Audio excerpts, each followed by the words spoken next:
Assalamualaikum warahmatullahi wabarakatuh. Alhamdulillahirrahmanirrahim. Wassalatu wassalamu ala asrofil anbiya'i wal mursalin wa ala alihi wa sahbihi wa salim ajma'in amma ba'du. Puji syukur atas kehadirat Allah Subhanahu wa taala yang telah memberikan rahmat-Nya kepada kami sehingga kami dapat menyelesaikan tugas review jurnal. Yang terhormat Bapak Yudi Siswadi SEMM selaku dosen audit kinerja manajemen sumber daya manusia. Di sini kami dari kelompok 7 yang beranggotakan Reni Wahyuni dengan NPM 1905 160665 dan Permata Akhir Putri Daulay dengan NPM 1905 160692. Di sini kami akan mempresentasikan hasil diskusi kami mengenai tugas review jurnal tentang audit manajemen sumber daya manusia. Adapun jurnal yang direview oleh kelompok 7 berjudul tentang pengaruh audit manajemen sumber daya manusia terhadap kinerja karyawan di Rumah Sakit Umum Daerah Kota Bekasi. Jurnal tersebut termasuk ke dalam jurnal Visa yang memiliki volume 1 nomor 1 tahun 2021 dan jurnal tersebut ditulis oleh Ilham Rahdiansyah dan juga Joni Tesmanto. Penelitian ini bertujuan untuk mengetahui pengaruh audit manajemen sumber daya manusia terhadap kinerja karyawan di Rumah Sakit Umum Daerah Kota Bekasi. Penelitian ini merupakan penelitian kausal komparatif dengan populasi penelitian adalah seluruh karyawan Rumah Sakit Umum Daerah Kota Bekasi yang berjumlah 158 responden. Pemilihan sampel yang digunakan adalah metode cluster random sampling. Jumlah sampel yang didapat yaitu 180 responden yang diperoleh dari 4 divisi, yaitu divisi medis 8 responden, paramedis 32 responden, penunjang medis 10 responden, dan umum 30 responden. Data yang digunakan adalah data primer berupa kuesioner. Sebelum dilakukan penelitian, terlebih dahulu dilakukan uji coba instrumen dengan uji validitas dan uji reliabilitas yang melibatkan 20 karyawan Rumah Sakit Umum Daerah Kota Bekasi yang tidak dilibatkan kembali pada saat penelitian. Hasil pada penelitian ini adalah adanya pengaruh positif dan signifikan audit manajemen sumber daya manusia terhadap kinerja karyawan di Rumah Sakit Umum Daerah Kota Bekasi yang ditunjukkan dengan nilai R2 sebesar 0,518, nilai signifikansi lebih kecil dari level of signifikan yaitu sebesar 0,000, lebih kecil dari 0,050. Selanjutnya masuk kepada tinjauan pustaka, yaitu yang pertama mengenai pengertian kinerja karyawan.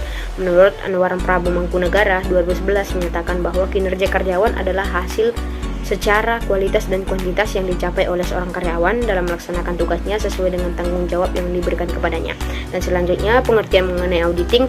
Menurut Mulyadi DKK 2013, auditing merupakan suatu proses sistematik yang berupa suatu rangkaian langkah atau prosedur yang logis, berangka dan terorganisasi. Baik, di sini saya akan menjelaskan mengenai kelemahan dan kelebihan dari jurnal ini. Untuk kelebihannya, jurnal ini memiliki bahan yang cukup lengkap yang dapat mudah dipahami oleh semua pembaca, seperti dalam penyajian data berupa tabel yang dimana akan dijelaskan kembali sehingga dapat mudah dipahami lagi.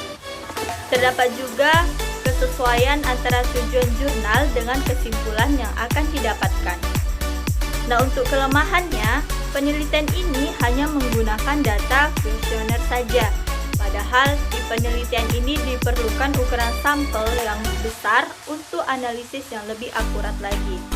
Untuk studi kuantitatifnya memiliki skala kecil, mungkin karena kurang dapat diandalkan lagi jumlah data yang sangat rendah. Di sini kami mengambil perbedaan antara jurnal yang kami teliti dengan jurnal lain, seperti yang teman-teman lihat pada layar. Jurnal penelitian ini memiliki objek dan subjek. Penelitian ini bertujuan untuk mengetahui pengaruh audit manajemen sumber daya manusia terhadap kinerja karyawan.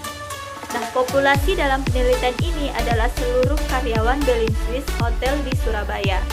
Sampel yang digunakan adalah sebagian karyawan Hotel Berlin Swiss. Namun teknik yang digunakan dalam pengambilan sampel adalah probability sampling. Sampel yang dipilih adalah sebanyak 68 karyawan. Dan penelitian ini mengambil data dengan menggunakan metode kuesioner saja. Namun penelitian ini mengambil sampel dilakukan di satu perusahaan hotel saja, padahal bisa juga di perusahaan jasa lainnya. Selanjutnya, penelitian ini mengalami pembatasan variabel yang dianalisis, sehingga tidak dapat bisa menambahkan variabel lain yang dapat mempengaruhi variabel dependen seperti motivasi kerja dan disiplin kerja. Lalu teknik pengumpulan data juga pada penelitian ini hanya menggunakan metode kuesioner saja. Oleh karena itu, kesimpulan hanya diperoleh dari satu data yang dikumpulkan. Padahal peneliti bisa menggunakan metode wawancara untuk mengumpulkan data tersebut.